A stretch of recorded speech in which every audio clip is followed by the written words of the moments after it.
I'm going to introduce you to your Canvas courses.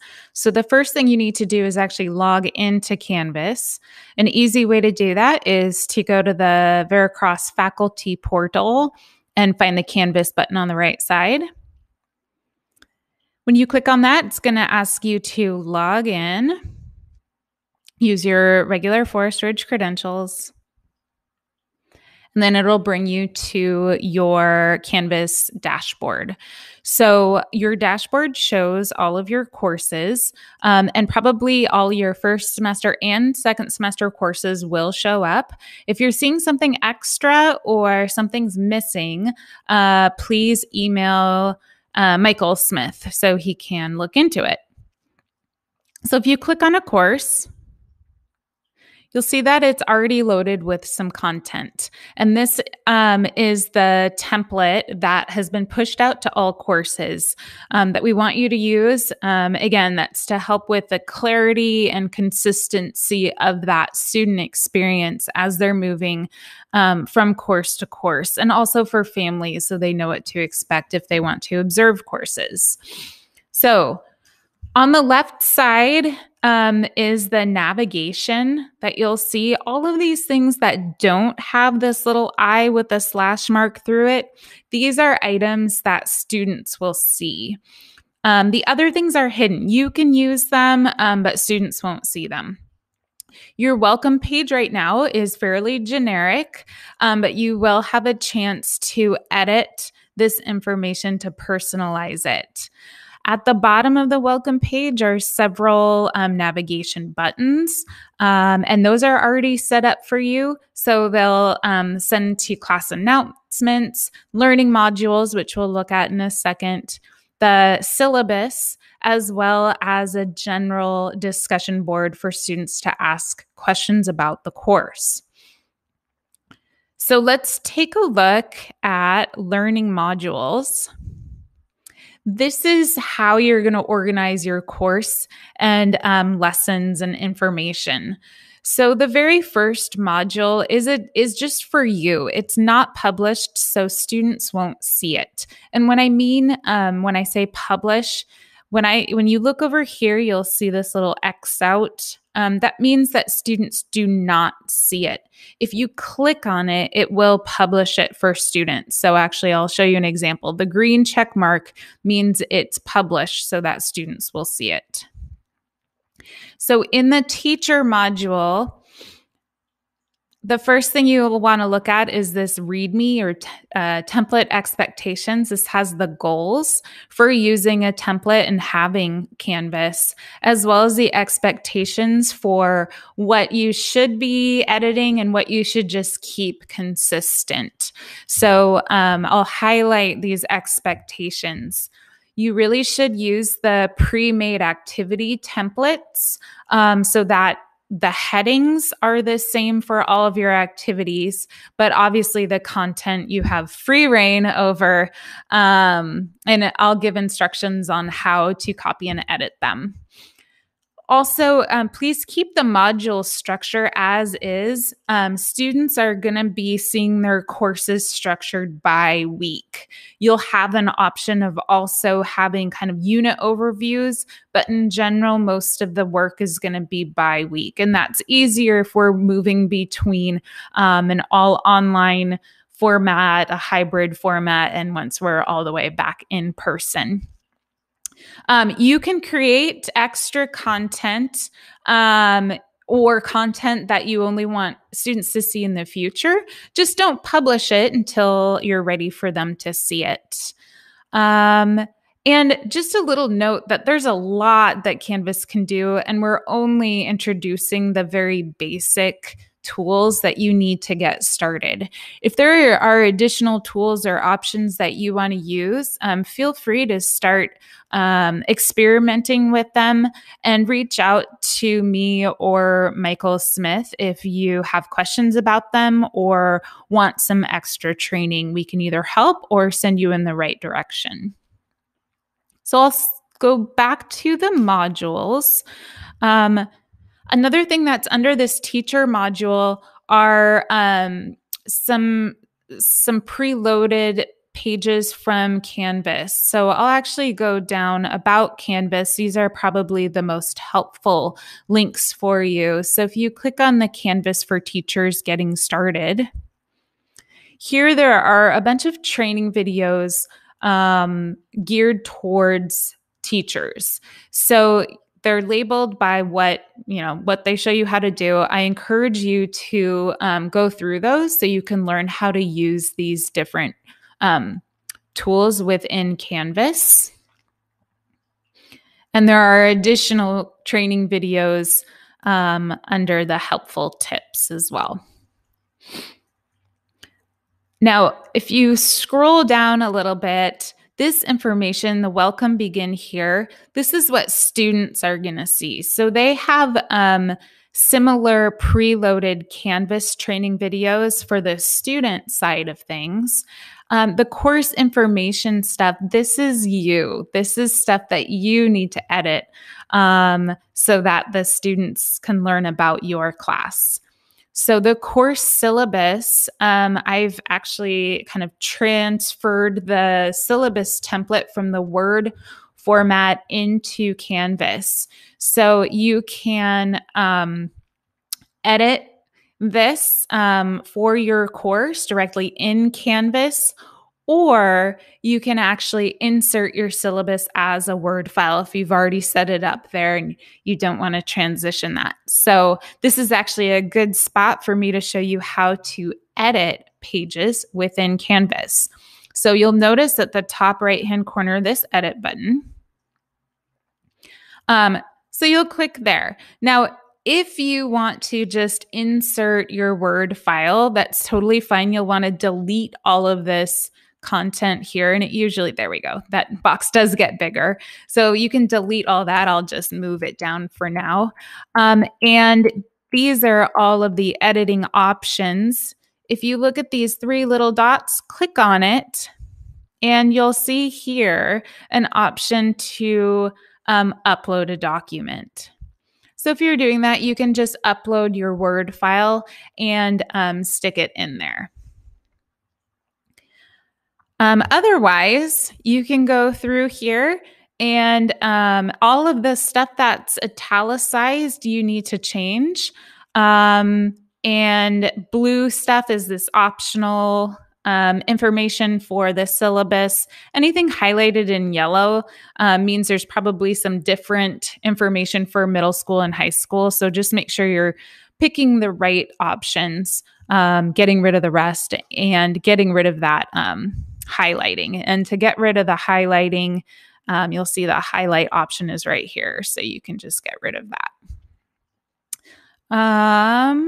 Let's see. Everything down here, I think, is self-explanatory. When you are done editing a page, you'll want to go ahead and make sure you push save.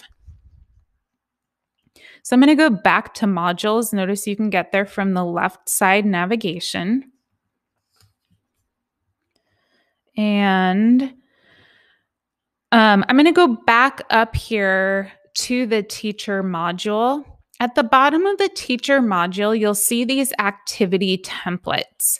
These are templates that we want you to use as you're creating assignments, discussions, general pages, as well as quizzes and tests. So if you click on the individual assignment here, you can see what this template looks like. The headings, please keep those headings as they are. Everything else, though, you can change. And you can add videos, links, files. Feel free to do what you want here, but do leave this structure the same with the overview, outcomes, guidelines, and the technical support, just because it has specific links for students if they're having trouble with this type of an activity. Now you'll notice this is locked. So if you try to edit, you won't be able to. So what you need to do is when you go back to modules For these locked items, and you'll know they're locked because they have this little locked item here. So if you want to create an individual assignment, you'll want to go over to these three dots and say duplicate. So that'll create individual assignment copy, and notice that the little locked symbol is gone. That way you have a template preserved in case you forget to make a copy and make all sorts of changes and then want to get back to that template. So this copy you can open up, and now you're able to edit this information. So, you can give your assignment a title, put in your instructions, the guidelines, and then a lot of the important stuff is underneath here. So you'll want to, if it's something for points, maybe I want this worth 10 points. It's an individual assignment, and I want students to actually just see a letter grade when they're done with it. If this is something that's formative and you don't want it to count towards the final grade, but maybe you do want to give a percentage just so they know how they did, you can click that. It'll show up in the grade book, but it won't be calculated into their grade.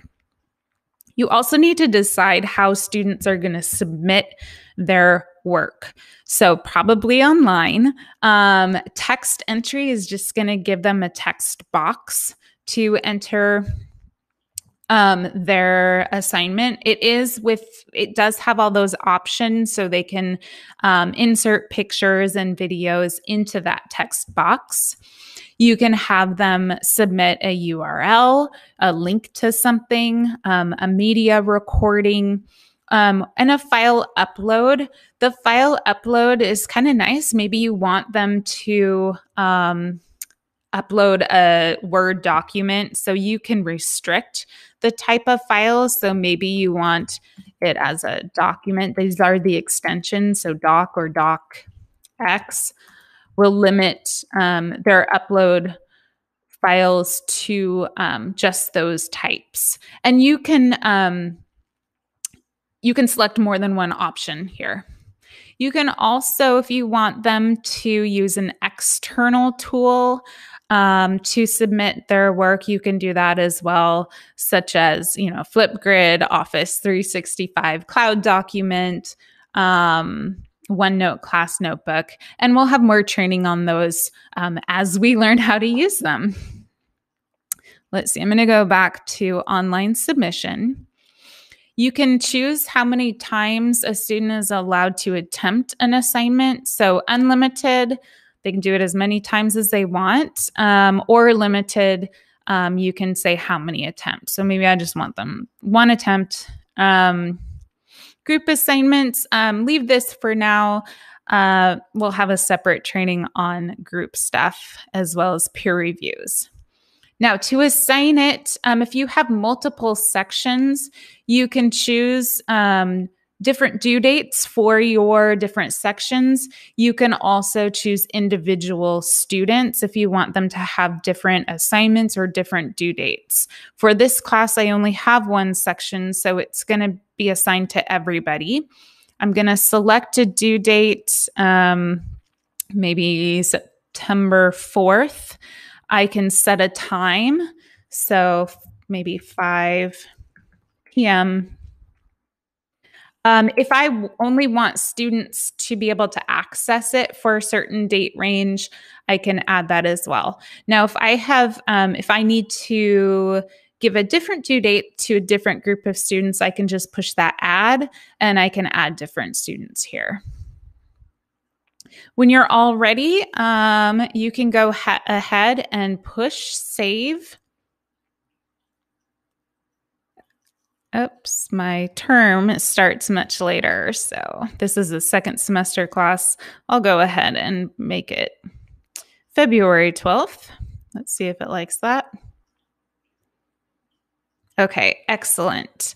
Now I'm going to go back to modules because I realize right now it's not in the place where I want it to be. So right now I have that assignment under the teacher module, which I'm not going to publish for students. So I can see I haven't renamed that assignment, but here's the assignment we were working with, individual assignment copy. I'm going to move that to my week 1 module. So I can say move, and I'll say week 1, and I'll just put it at the top for now. So if I scroll down, here's my week 1 module. Here's that assignment I was just working on with that horrible title. But if I go to the left side here, I can move it. So I'm going to move that down to my weekly activities. And right now it's not published, so students won't be able to see it. I'm going to go ahead and click publish so my students can see it. So this actually brings me to the structure of the modules for the actual course content. You have a unit module here. So if it makes sense for you to have a unit overview for your course, there are some ready-made pages for you that you can edit. If you want to work on unit 2, you can go ahead over here. You can copy a whole module just by pushing this duplicate, and then you're set up for your unit 2. Most of your content is going to go into these weekly modules. So you'll want to edit the date here. So if you just click edit, you can edit this to week 1.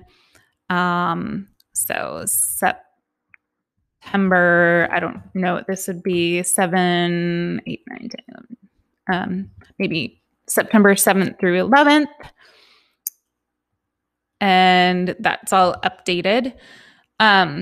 You'll want to do a little overview of that week, and then your agendas for each of your synchronous days are now going to go into Canvas. So I have a sample of what that would look like.